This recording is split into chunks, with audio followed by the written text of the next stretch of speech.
Mirëmëngjes, të dashur qytetarë dhe qytetare.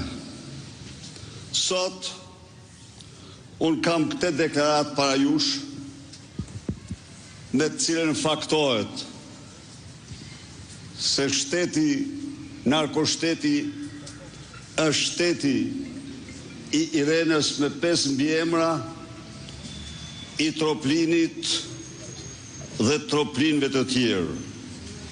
Ndaj dhe ju lutëm, sipas dëshirës, të ndiqni këtë deklaratë sot.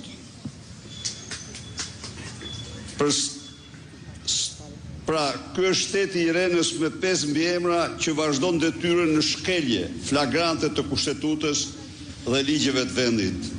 Për sa më sipër deklaroj se ne kemi bërë kërkesë pranë KLG-s për konstatimin e marrimit mandatit të Irena Gjoks, për shkak se kur ka marrë mandatin nuk ka patur kriteret përcaktuara në ligj për të qenë gjykatëse, pasi kishte një vendim penal që kishte marrë formë të prerë. Konkretisht, Kushtetuta e Shqipërisë në nenin 6 fraksion 1 parashikon se një person, integriteti publikit cilit është cenuar, nuk mund të vijoj funksionet në organet kushtetuese. Ndalohet, thot neni, ndalohet zgjedhja, emrimi apo ushtrimi një funksioni publik në një nga organet e parashikuara në këtë kushtetut ose të krijuara me ligj, pavarësisht përcaktimeve të bëra në dispozita të tjera të kësaj kushtetute, nëse verifikohen rrethana që cenojnë integritetin publik të funksionarit publik sipas kushteve dhe rregullave të përcaktuara me ligj, të miratuara me 3 pestat e të gjithë anëtarëve të kuvendit. Ky pra është përcaktimi i Kushtetutës së Shqipërisë. Ligji miratuar me 3 pestat në vitin 2016, ligji 96/2016 për statusin e gjyqtarëve dhe prokurorëve në Republikën e Shqipërisë, parashikonte në nenin 28D se nuk mund të ketë statusin e magjistratit një shtetase që është dënuar me vendim penal të formës së prerë, në rastin konkret pra Irena Gjoka. Por ky ligj parashikon në nenin 66 fraksion 3 detyrimin e çdo magjistrati të njoftonte menjëherë KLG-n për ekzistencën e një kushti që çonte në mbarimin e mandatit. Po ky ligj parashikon në nenin 161 fraksion 1 se gjyqtarët e gjykatës së krimeve të rënda, ku ishte gjyqtare Irena Gjoka, do vazhdonin të qëndronin në pozicionin e tyre si gjykatëse e posaçme, me përjashtim të rasteve kur kishte shkaqe për mbarimin e statusit të magjistratit. A e kuptoni pra, miqtë e mi, që kjo delinkuente që fshihet nga Altin Troplini, nga prokurori i përgjithshëm, nga kryeinspektori i përgjithshëm që thot se nuk na ka njoftuar dhe thot një pavërtet të madhe, po duket punojësit e tij ja kanë fshehur dokumentat. Pra, kjo qëndron në detyrë duke shkelmuar kushtetutën e vendit, duke shkelmuar ligjet me 3 pesta që diktojnë asaj largimin e menjëhershëm për veprat që ka kryer.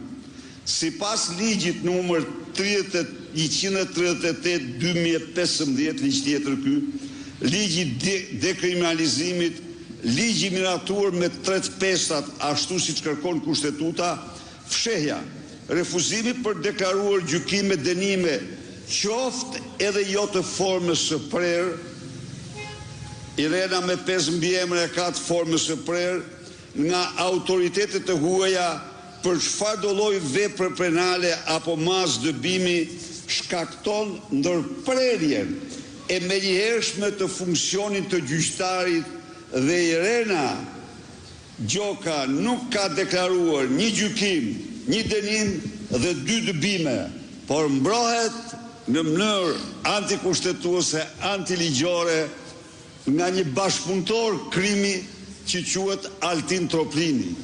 Dhe jo vetëm ai, mbrohet nga KLG-ja, mbrohet nga prokurori i përgjithshëm, pa çka se gjithçka e akuzon këtë kriminale për fshehje të veprave të saj penale.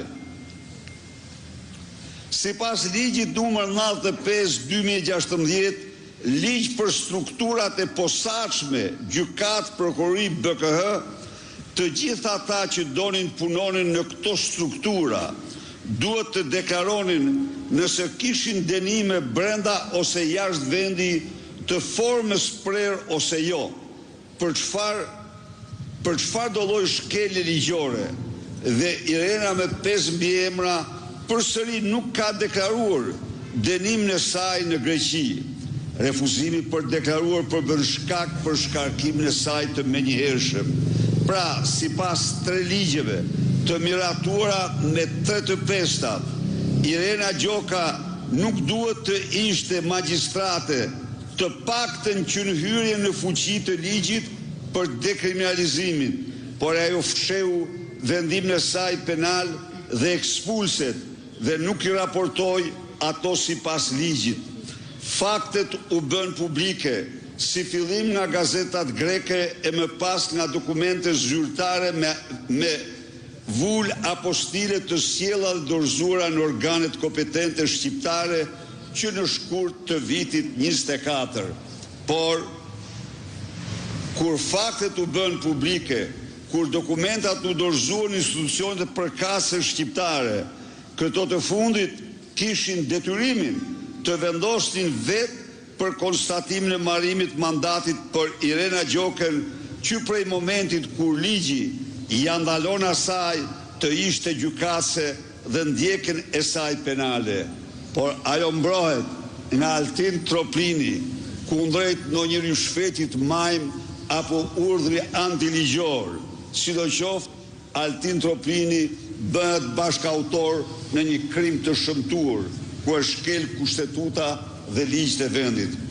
Por sigurisht që drejtësia e Soros Reforms, marionetat e Rams, Troplini e kompani nuk mund të lëshojë një masht qorre si Irena Gjoka, që u përdor në të gjitha proceset e montuara ndaj opozitës pa asnjë fakt penal, të normala direkt nga armiku i egër i pluralizmit, shërptori Miran i Edi Rams, Altin Troplini.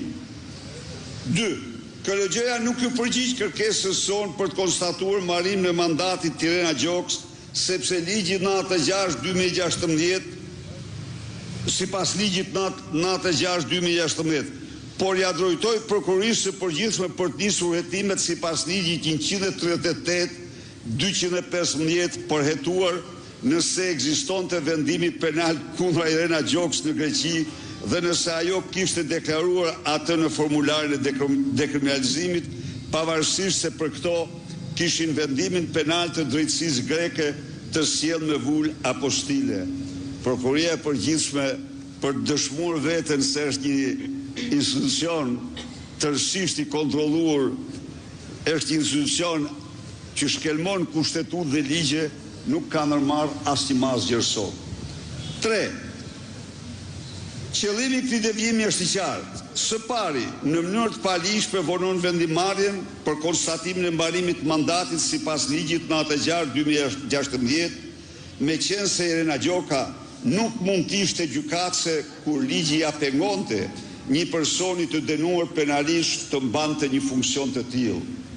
Së dyti, KLG-ja, Uluzi, Faqe e Zezë, Altin Troplini dhe marionetat tjera të pushtetit zvarritën me qëllim hetimin edhe mbi çështje shkeljes së ligjit të dekriminalizimit nga Irena Gjoka, e cila ka fshehur dhe nuk ka deklaruar në formular as vendimin penal dhe as 2 ekspulset që kanë nga Greqia me qëllim të qartë, kalimin e afateve të ndjekjes penale, pra parashkrimin e veprës penale.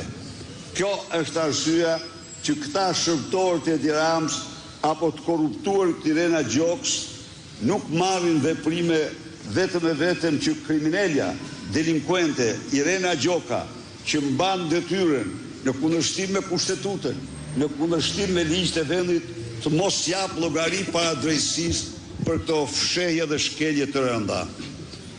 4. Për sa i përket pikës së parë pra mbarimit mandatit, sepse Irena Gjoka nuk ka pasur kriteret për të qenë gjykatëse, kjo bën çdo procedurë gjyqësore të drejtuar prej saj pas zgjedhjes gjykatëse në kundërshtim me ligjin, procedurë të kryer nga një gjykatë jo e caktuar me ligj. Pra, çdo vendim i Irena Gjokës, që nga dita që ka mashtruar në formularët e dekriminalizimit, është i pavlefshëm, null and void, sepse është marrë nga një person që nuk mund të ishte gjykatës. Kjo sipas kushtetutës, por dhe sipas gjykatës europiane të drejtave të njeriut. Sipas precedentit të gjykatës europiane të drejtave të njeriut, cani kundër Shqipërisë, Irena Gjoka nuk mund të jetë gjykatëse dhe proceset e ndjekura prej saj janë nul. Rikujtoj këtu se ajo mbahet në detyrë sepse mban dosjen e Ilir Mec, dosje e cila nuk ka asnjë fakt penal përveç vendimit hakmarrës primitiv të Edi Ramës ndaj tij. 5. Për sa i përket mosdeklarimit të vendimit penal dhe 2 ekspulseve në formularin e dekriminalizimit, kjo është çështje me vete, e cila sjell 2 pasoja. E para, 5.1, e para është ndjekja penale kundër Irena Gjoks. Mosdeklarimin formularin e dekriminalizimit, vendimit penal dhe ekspulseve është vepër penale për të cilën ajo duhet të ishte në burg. Këta duhen të thonë se vepra është parashkruar dhe Irena e tyre me 5.000 emra që i ka ngrohur xhepat mirë, nuk mund të ndiqet penalisht. Kjo në fakt është e pavërtet, sepse Irena ka marrë detyra të reja pas krijimit të gjykatës speciale, si për shembull, ajo atë të kryetares së gjykatës për të cilat kërkohet të plotësojë përsëri formularin e dekriminalizimit. Ajo ka kaluar procesin e vettingut mbas caktimit kryetare të gjykatës speciale. Edhe aty, me siguri është kërkuar të bëjë deklarime në lidhje me fakte të tilla dhe ajo nuk ka bërë. Kështu që të gjitha parat që i kanë marrë Irenës apo urdha që Edi Ramës që kanë zbatuar, hidhen në kosh të plerave dhe dëshmojnë Altin Troplinin, Uluzi Faqeziun dhe Këllëgjën thjesht sklever të rishfeteve apo të urdrave politikë. Për më tepër, Irena ka ekspozuar veprimet e saj aktive për të mbuluar ekzistencën e vendimit penal në Greqi, të ekspulseve të saj dhe mos deklarimin e tyre në formularin e dekriminalizimit. Ju kujtoj se pak kohë më parë, ajo i deklaroi birën se nuk kishte vendim penal dhe as ekspuls, ndërkohë që kishte lëshuar prokuror vetë me firmën e saj dhe kishte angazhuar avokat për të kundërshtuar këto procedura, gjë që është evidente edhe nga vendimet e drejtësisë greke. Pra, jo vetëm që ajo ka bërë veprime aktive për mbulimin e veprës penale, por ka vazhduar atë. Pra, jemi përpara krimit vazhdues në terminologjinë juridike. Çdo ditë që ajo rrin funksion, sepse ajo çdo ditë fsheh gjykimet, dënimet dhe dëbimet e saj, veprat penale të saj. 5.2.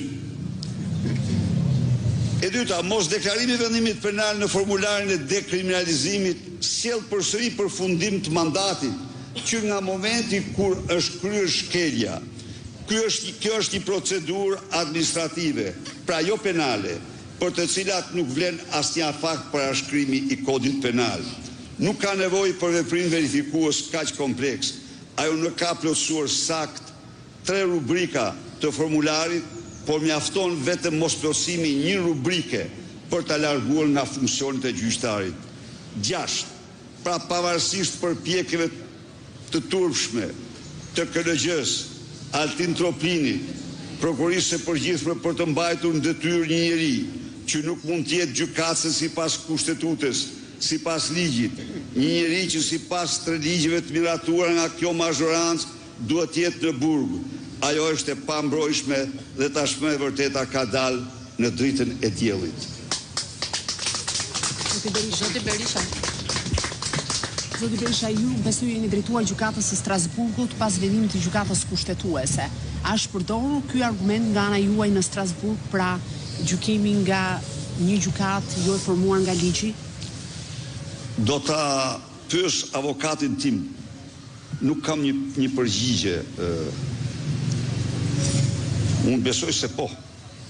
Besoj se po, por një përgjigje përfundimtare do ta marrish pasi unë të konsultohem me avokatët, me siç keni konstatuar, ata kanë në profesionin e tyre kanë një hapësirë të gjerë dhe unë nuk është se i ndjek ata me lupë. Por ky akt është akt i shëmtuar, i turpshëm, ju e pat pra, është shkelmuar kushtetuta që në mënyrë eksplicite kërkon personat e institucioneve kushtetuese, siç është gjykata, nuk mund të jenë në këto detyra nëse kanë integritetin të senuar. Janë senuar 3 ligje, të cilat e çojnë në burg ata që i shkel, dhe kjo ka shkel këto 3 ligje në mënyrë ekzemplare. Natyrisht ju garantoj se kjo çështje, me këtë çështje gjykata e Strasburgut, sigurisht jo vetëm në rastin tim, se nuk jam vetëm unë këtu. Këtu janë me qindra procesa dhe këta përpiqen ta mbyllin këtë gjë, pikërisht me këto procedura, por se mbyllin do të kur, sepse është shumë e qartë. Një proces, një vendim i dhënë nga gjykatë që s'mund të ishte gjykatës nuk ka asnjë vlerë. Kjo s'mund të ishte gjykatës, besoj se jemi në kushtet kur në përputhje me kushtetutën e Shqipërisë dhe 3 ligje me 3 pestat, Irena me 5 mbiemra që ka për avokat Altin Troplinin nuk mund të ishte gjykatëse.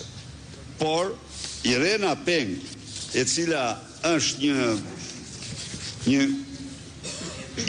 është tamam ikone e zezë e këtij sistemi George Sorosit, ajo vazhdon mbahet në ta shtuquiturin hetim paraprak pa emër të Altin Troplinit, form hetimi që ky bashkëpunëtor në krime e përdor për të mbrojtur kriminal.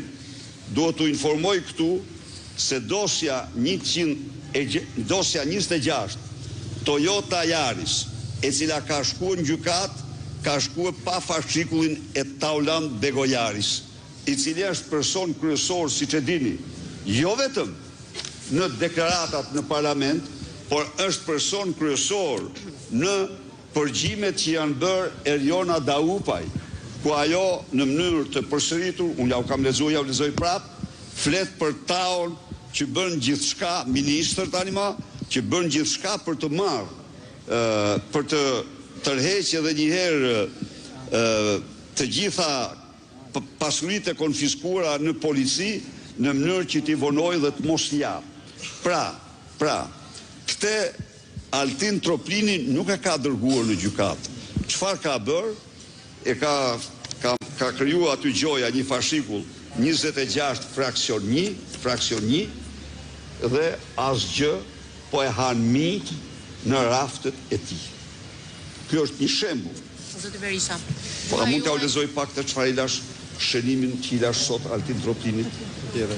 Altin Troplinit, avokatit të McGonigal, të krimeve kushtetuese dhe armikut të betuar, të pluralizmit, sklavit, të pasurive të palishme, apartamenteve e të tjerë. Ky është mesazhi. Kush e don këtë tani?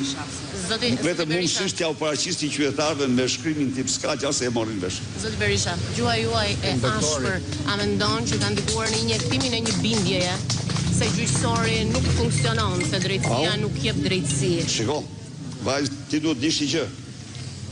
Në qoftë se unë jap fakte këtu, unë jap fakte. Dhe ti si gazetare, mendoj unë, duhet përkulesh para fakteve. Duhet përkulesh para ligjeve. Nuk bëj asnjë sulm, asnjë deklarat në mënyrë absolute pa fakte dhe ligje.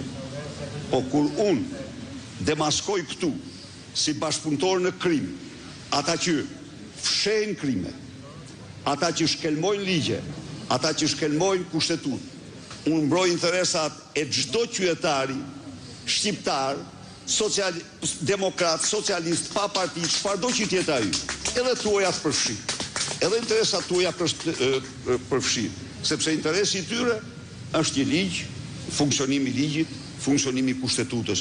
Pra, këto mënyra avokatie për delinkuent dhe shkelës ligji janë të gabuara.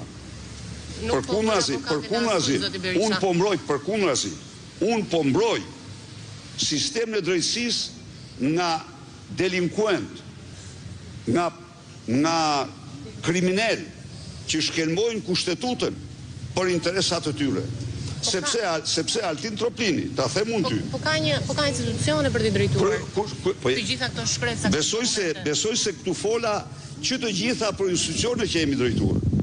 Këtu, ato që numërova unë, ato që janë që të gjitha institucione që janë drejtuar.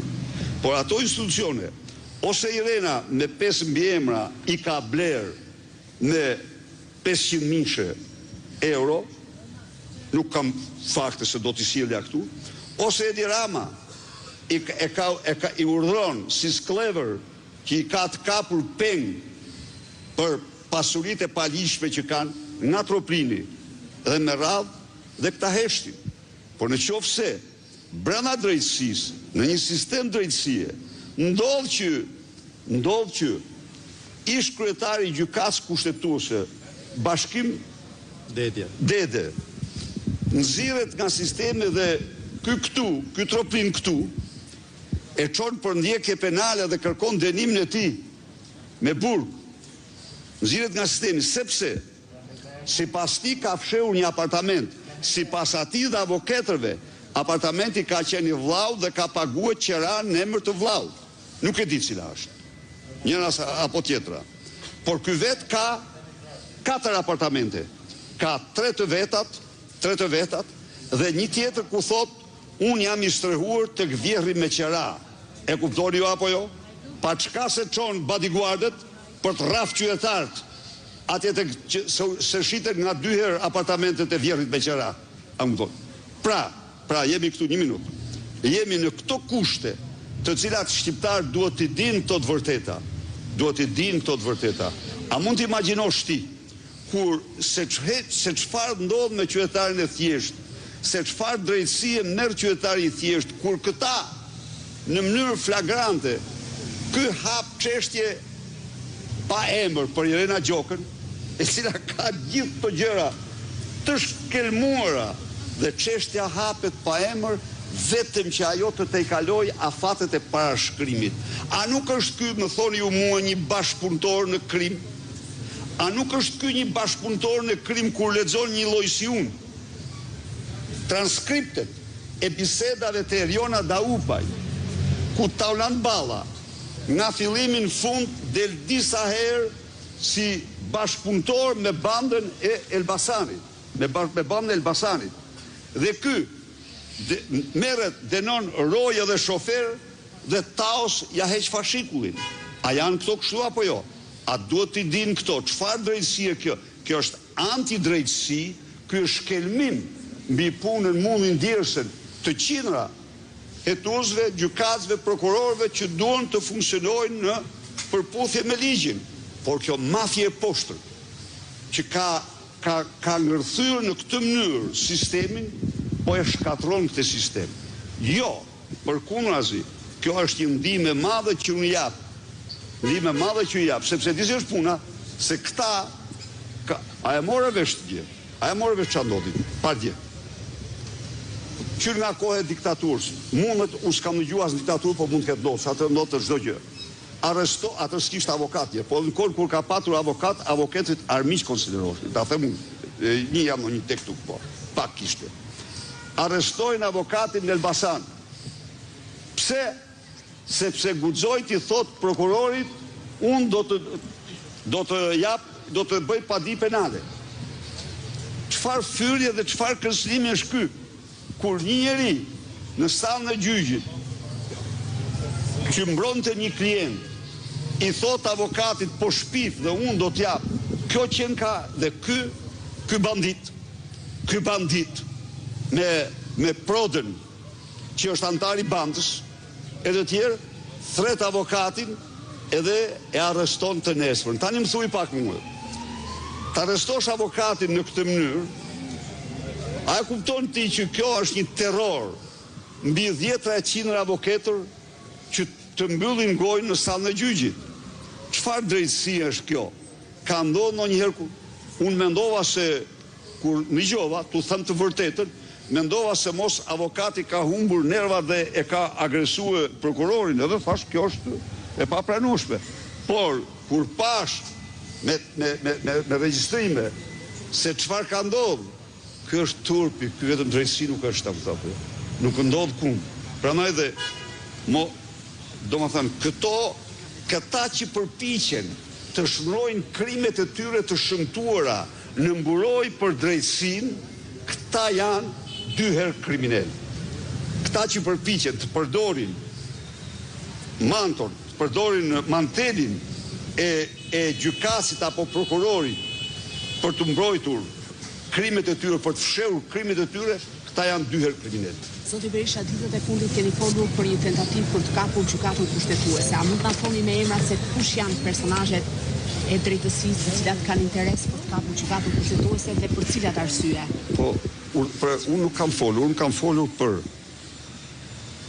rastin për shtyp nga selia juaj. Tani. Dhe ju referuat të rastit të Sonila Betjas.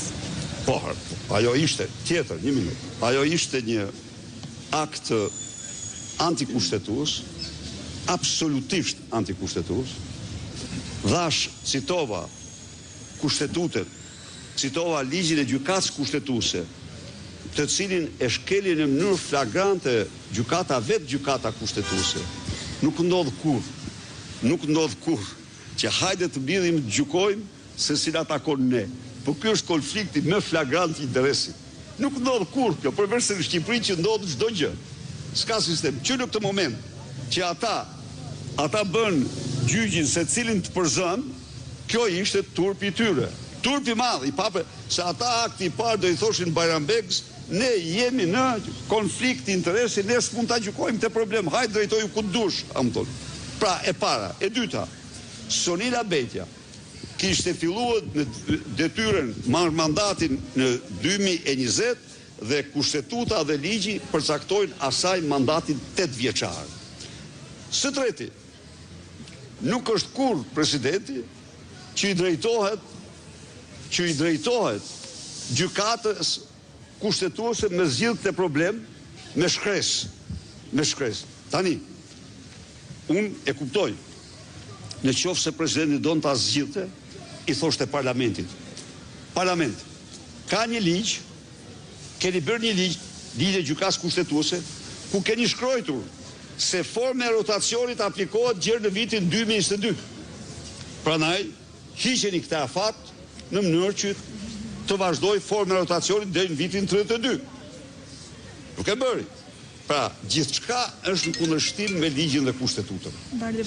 Zoti Berisha, pak ditë më parë në komision, kreu i SPAK Artin Dumani deklaroi që mënyra se si u arrestua zoti Meta lindet për dëshiruar dhe se arrestimin e kryen policia dhe jo SPAK. Cili është komenti juaj? Komenti është ky. Sa herë po të ketë prokuror të vërtet, sa herë shkelet ligji, prokurori vendos ndjekën hap procesin penal kundër atij që shkel ligjin. Ky lan duart si Pons Pilati se është absolutisht vepër e rakorduar me SPAK-un, BKH-n dhe policinë e shtetit me urdhër të Edi Ramës. Ky vetëm sa faktoj që nuk është një prokuror, se në qoftë se ndodh se procesi ishte i tij, nuk ishte procesi i një gjykate tjetër, një prokurorie tjetër, ishte procesi Spakut. Dhe në rast se një person me një proces Spaku, shkoti çfarë burrë që është ato. Po kush? Pra, ky dëshmoj se është komplicit edhe në këtë akt. Tjetër? Faleminderit, drejtor. Ju falënderoj. Bravo!